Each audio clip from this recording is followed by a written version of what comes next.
Hi Aquarius, welcome to April 2022. So this month we have a new moon in Aries on the 1st. Venus moves into Pisces on the 6th. And then on April 11th, Mercury moves into Taurus. And then Jupiter and Neptune come together in Pisces on the 12th. And Mars moves into Pisces on the 15th. And then we have a full moon in Libra, which is favorable to your sign, on the 16th. Pluto goes retrograde at the end of the month on the 29th. And then on the 30th, we have a new moon solar eclipse in Taurus. And I'll just give you a brief overview about that. We'll talk more about that next month. But in the meantime, let's look at what the cards have to say for Aquarius. What does Aquarius need to know about love and relationships for the month of April 2022? What's coming up for Aquarius in April 2022? What does Aquarius need to know?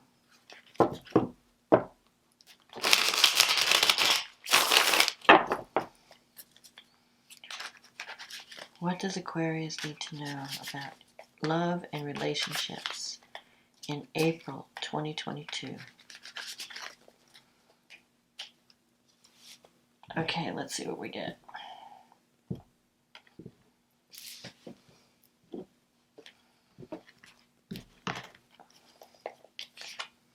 The Ten of Swords, the Six of Wands, the Death card, the Nine of Cups, the Three of Swords, the Seven of Cups, the Six of Cups, the Four of Swords, the Five of Cups, the King of Swords, and the card at the bottom of the deck is the Lovers. Wow, there's some major changes going on this month for you. Okay, so you're starting out the month with this Ten of Swords energy. You're reaching the end of a difficult situation in a relationship. It's like the Ten of Swords is like, I'm done. I can't give this any more energy. I just don't have it in me. I'm just like, it's over. I mean, so you might be, I feel like you might be leaving someone or leaving things that are not serving you. If a relationship is not really working for you, I feel that you're going to finally reach the end of the line and decide, you know what, I can't do anymore. Now, the interesting thing is, you have the Six of Wands, which is a card of victory, and the Nine of Cups and the Six of Cups. So I feel that this ending, there might be some heartache in a relationship, I feel like there's hope for a better connection in the future. So you might just realize, you know what, something has to give, something has to end. I'm tired of wasting my energy on something that's not giving me what I deserve. And the Six of Wands is crossing this Ten of Swords energy. The good thing about the Ten of Swords is it's like the worst is over. And you can only go up from here. So if you're ending a relationship, this might be just for some of you. If something is coming to an end this month, it's for the best. There's hope on the horizon for the future. It's like you're no longer wasting your energy on something that's no longer serving you. And it's time to cut things out of your life that are not working. And the victory with the Six of Wands, this could be career success. Like you might be having issues around relationship, and like one situation might be ending, but then there's some new beginning that's giving you, that you're excited about. Because the Six of Wands it could even be a travel card where you're you're ending one thing, but you're starting something new. Or you're getting involved in something that's giving you hope. And you even have the Death card here. Like, there's just so much. The Death card, the Three of Swords, the Ten of Swords. The Death is about transformation, clearing things out. Doesn't mean someone's going to die. What it means is that there's a certain part of your life that's coming to an end. A lifestyle, a cycle is ending. And it's time to clear it out. It's time to release. because it's holding you back from experiencing the positive energies that are coming up here. Because you have the Nine of Cups and the Lovers. Like if you're looking for love, I feel like you can have that connection, but first you have to make room for it by clearing out the past or clearing out whatever's no longer serving you or working in a relationship. You have the Nine of Cups. That's a wish fulfillment card. The Lovers. You may have to make some choices, some serious decisions about what you want in love, in a relationship. Typically, the Lovers comes up when people are trying to choose between either two people. So maybe one relationship ends because you're choosing something else, or you're making the decision, should I stay or should I go? Do I stay with what I have, or do I and work it out, or do I move on and try to find something somewhere else? So it's going to be you're making some serious decisions this month. And so you might need to take time out to heal from everything that you're going through or everything that you've been through. Because the Three of Swords is coming up here. Three of Swords is a cutting away energy. It's cutting away what's no longer working, cutting away what's no longer serving you. Sometimes there could be heartache involved if you're separating from something that was once very meaningful to you. There could be a sense of loss or separation. But there's also options here. You have the Seven of Cups. This is like you're going to have other options. So it's not like if a relationship is breaking up at this time, you're not going to be alone for long. That's all I can tell you. But you may need time to process what you're leaving behind. Because I'm feeling, and now for Aquarius though, you're a little bit more, Aquarians are better at letting go than some of the other signs. Like when you see the logic of a relation, like something's just not working, it's easier for you to make change. And it's easier for you to walk away than, let's say, one of the water signs, which it would hurt, like they would feel it more. So you have the Six of Cups here. So you have like these two sixes. So I feel like harmony in the future is possible. The Six of Cups is healing. Healing from the past, learning lessons from the past, and taking that knowledge to make the future better, moving into a better future. It could also mean that you're connecting with people from the past. You might be, maybe some situation is ending for you and you're reconnecting with people from your past, or you're connecting with new people. Sometimes the Six of Cups can bring new people into your life, but there's a sense of the past also. So you could be meeting new people, connecting with people from the past, like a past lover may come back. Or you could also be getting out of a rut if you've been stagnant, if your life has been stagnating, or a relationship has been kind of not working out or just stuck, nothing's happening. There are things that could happen there are changes on the horizon. So I feel like even though you may not be able to see it now, you may be in this Ten of Swords death energy, Three of Swords energy, where, okay, everything's just collapsing around me. I'm down for the count. There's no hope. But if you look at this card, the sun is coming up. So there is a dawn coming. After the dark night of the soul, after you go through like this difficult time, there's hope for tomorrow. There's like this rising up from the energy of the Ten of Swords. It's not permanent. It's like, okay, I've reached the max. I can't get any worse. I can only go up from here. And you have this in your environment. You have the Four of Swords. It's a card of taking time out to rest and heal. So you might be separated from someone that you care about, but maybe you need that separation because you need to really evaluate the relationship. You have the Five of Cups here. That's another card it's a card of regret. It's a card of maybe you're feeling sorry about what happened in a relationship. You're wishing that things had turned out differently. But sometimes, like this Five is surrounded by swords. There could be someone from the past coming back. Someone who has a sense of regret because things didn't work out in the past and they want to come back and try again. So there could be someone from, it's not entirely, it may not be for everyone, but someone from the past could come back and want us around too. Maybe you were devastated by a breakup and you think there's no hope, and someone from the past, and after you have a time of separation from each other, this person has regrets. They're focusing on what they lost, and they're thinking, maybe I shouldn't have left, or maybe this relationship still had hope. Maybe I should try again. And then you have this King of Swords. This could be your energy as an Aquarian. And this could also be you focusing on all your losses. So don't focus on what you've lost. Don't focus on, the spilt milk. Because if you look at this person's crying over what has been spilt. But there are still 2 cups that are full. So it's not like you don't have other options. You just have to accept that something has ended. And now you have to move on and work with what you have.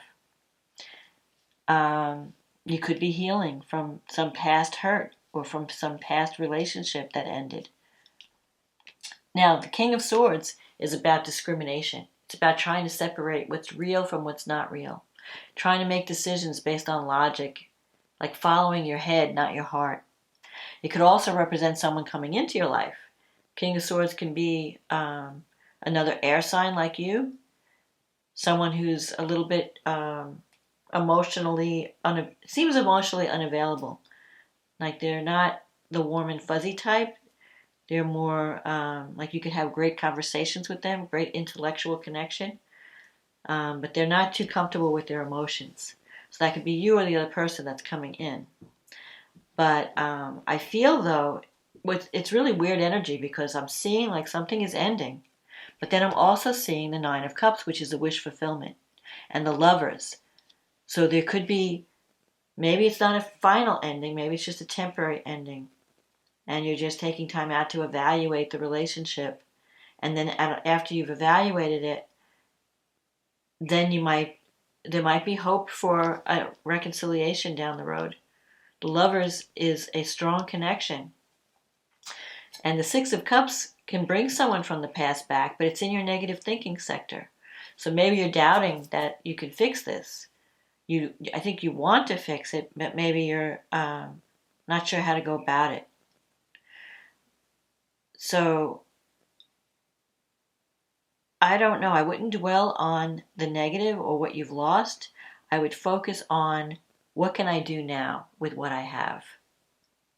Maybe it's time to just take a rest, a break, and let the feelings die down. Let the whatever happened kind of settle down a little bit, and then you could try again at a later date to either reconnect with that person or find new love.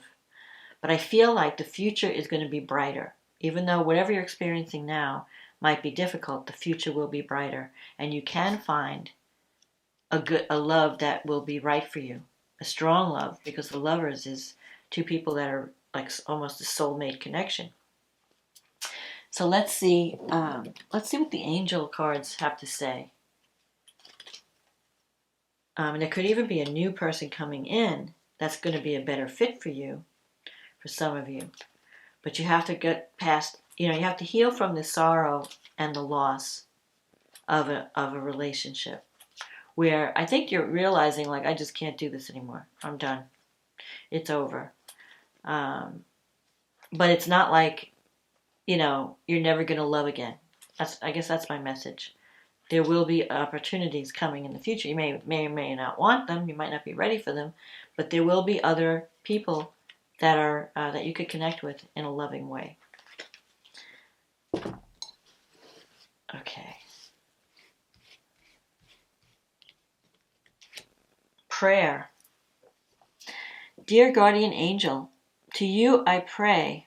When I'm fearful, help me remember that only love is real. When I'm lost, help me find my way. When I'm confused, help me to regain clarity. When I feel lonely, help me to feel your loving presence. Where I perceive chaos, help me to see the order, and thank you. So I feel like you need time out. You're going to have a time out this month to process what you've been through and to think about where you want to go from here. But all is not lost. There is love in your future. I just feel like you have to heal from some past loss or past sorrow before you can embrace that love again. So let's see what the astrology has to say here. So you have a new moon in Aries in your third house. That's the house of communication. It's the house of siblings and your immediate family, aunts, uncles. And this new moon is conjunct Mercury and Chiron. So what that means is you have an opportunity for a new beginning. A message can come in. And you may need to, you may have a healing conversation with someone in your family or in your environment, your local environment, that brings a new beginning. Maybe it's time for you to communicate. If you've been keeping your sorrow to yourself, maybe it's time to open up and talk. You have Venus, Saturn, and Mars have been traveling your first house. So you've been through the mill. With Saturn there, you've been feeling heavy responsibility. With Mars there, now Mars is a planet of energy and courage, but I feel like it's been restricted by Saturn, because Saturn is like, causing, delays and obstacles to be overcome. And Venus recently was in the middle between Saturn and Mars. So you may have felt like, I'm alone, I have no one to turn to. It's not a warm and fuzzy energy. When Venus and Saturn come together, you feel like, I don't have any money, I don't have any love, nobody cares about me. But it's just temporary. Venus is now moving away from Saturn. So you won't have that heaviness in love as much as you've had before. With Saturn is showing you the reality of your relationship when it connects with Venus. And it may not be what you want to see, but at least you're facing the truth and you can take action from there. There might be some changes happening around in your home where you live and with your family. Maybe you're reaching out to family and you feel you can't get anything going, Now, Jupiter and Neptune are coming together in your second house. That's the house of money. It's the house of self-worth. It's the house of values. So there could be, I feel like, well, that's what I was seeing here. You may be having some kind of heartache in a relationship, but your financial situation is going to improve. Especially when Venus moves into Aquarius, into Pisces. When Venus and Mars move into Pisces and they connect with Jupiter and Neptune, that's going to improve your financial situation. You're going to feel more secure. So there is positive energy on the horizon. It's just that right now you're still experiencing that heavy Saturn, that karmic burden, that heaviness of Saturn. You're learning some lessons. Jupiter and Neptune can help you achieve a goal or a dream when they come together in Pisces. You may find that, like right now, you may feel like the world's a cold place and you feel alone, but Jupiter and Neptune are connecting in Pisces. It brings compassion. It brings, when that happens, you might find some change in your situation where people are being more compassionate with you and love may come back in. You might feel a greater sense of financial support. It's not going to be forever. As these planets move away from Saturn, they won't be under the influence of Saturn. You won't feel as restricted. But Saturn in your first house, you still have to take responsibility for yourself. You have to do the work. So you have to work on you, work on how you're seen in the world, step up to the plate, and you want to be taken seriously. And Saturn can help you do that, but not without effort. So then we have the full moon in Libra. Now the full moon Libra is favorable to your sign. And that's happening in your 9th house. And the sun is in your 3rd house. So those are your travel houses. Those are your communication houses. Something could be coming to completion around a family. You might be communicating with people from a distance. You might even be thinking about moving, because the 9th house is about long distance travel, higher education, teaching, learning. publishing. So something, either you're completing a project, that's a publishing project, or you're making final plans, or things are coming together in terms of some kind of travel or communication with relatives. The only problem is that Pluto is in the 12th house and it's squaring this full moon. So you may have some psychological issues to deal with. Because Pluto is about transformation and power and anger. When it's in the 12th house, it's repressed anger. So you may have to deal with some issues around what are you angry with, or what are your feelings that run so deep that you can't communicate. It may be time to maybe go through some type of counseling where you can release the past energy, release all those powerful feelings, release, if you have any anger, release that so that you're not being controlled by your unconscious programming. And then you could probably work things out with your family, with your plans. Mercury and Uranus are coming together in your 4th house, and it's sextiling Venus in your 2nd house.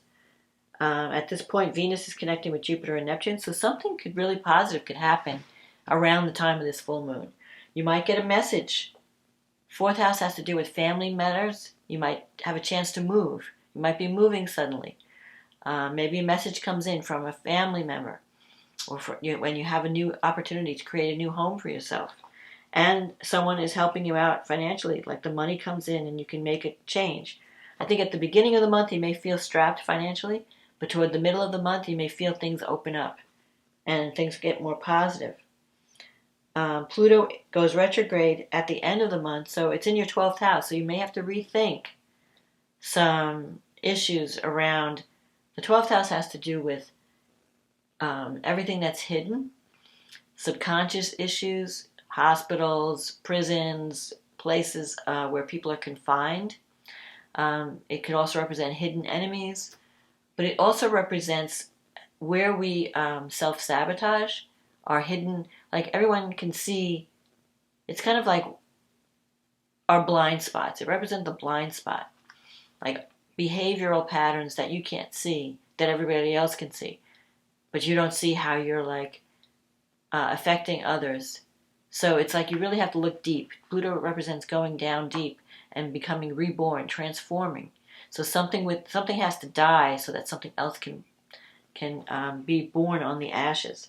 So you may have to release some things that have to do with the past, heal from something that happened in the past that caused you a lot of heartache or anger. And if you can do that, if you can work on those issues and release, this full moon can help you find the nurturing that you need, because you have Pluto is in a T-square. And so the moon is in your 9th house, the sun is in your 3rd house, Pluto's in the 12th, and so the way out is through the 6th house. And that's a house and it's in Cancer, so it's about healing something where maybe you're always sacrificing for others. Maybe it's time for you to get healed, for, to either nurture yourself or to ask for help. Work on healing yourself. I think that would help. And then we have the new moon eclipse in Taurus, and that could be it could be a little bit challenging because Taurus is square to Aquarius, and that's happening in your 3rd house. So there could be an ending and a new beginning at the same time. And that's but there could be some surprises coming out of your 3rd house, from your relatives, from a brother or sister, an aunt, an uncle. So you could have some unexpected developments at the end of the month that may break you free from something. It may be kind of challenging. It might be difficult because you're not ready, or you feel like, you have to get out of your comfort zone to embrace this change. But I feel like things are going to, I know you can't see it right now, and because it's the beginning of the month. All you can see is the ending. All you can see is the swords and the parts that you have to release and the sorrow. But things are going to get better for you. Trust in that. Things are going to change. The full moon will bring things out from beneath the surface, will bring things to light, and you'll be able to see what you need to do in a clearer way. Right now things may feel confusing, and you may feel like there's no hope, but there will be hope toward the end of the month. There'll be some unexpected developments that could bring some surprises that will change your situation, and you'll feel more supported, and you'll feel more secure. So don't give up hope, and don't think that you're all alone and you have no one to help you, because there will be help. And you'll have some decisions to make about a relationship. But you have the Nine of Cups here, so ultimately you're going to get a wish fulfilled. So that's my forecast, Aquarius. I hope you enjoyed this reading. If it resonated, please leave a comment. Click on the like button. Click on the subscribe button. If you'd like a private reading, this is a general reading, so it may not apply to everyone. Take what applies and leave the rest. If it doesn't apply to you, it's not, the reading wasn't meant for you. But if it does, please let me know. And if you'd like a private reading that is directed specifically at your energy and your situation, click on the link in the description box. It'll take you to my website and we can get you scheduled. So in the meantime, don't lose hope. Take time to heal. And don't give up on the dream, because better things are coming even though you can't see it right now. So I hope you have a wonderful April, and I will talk to you again next month. Okay, bye now.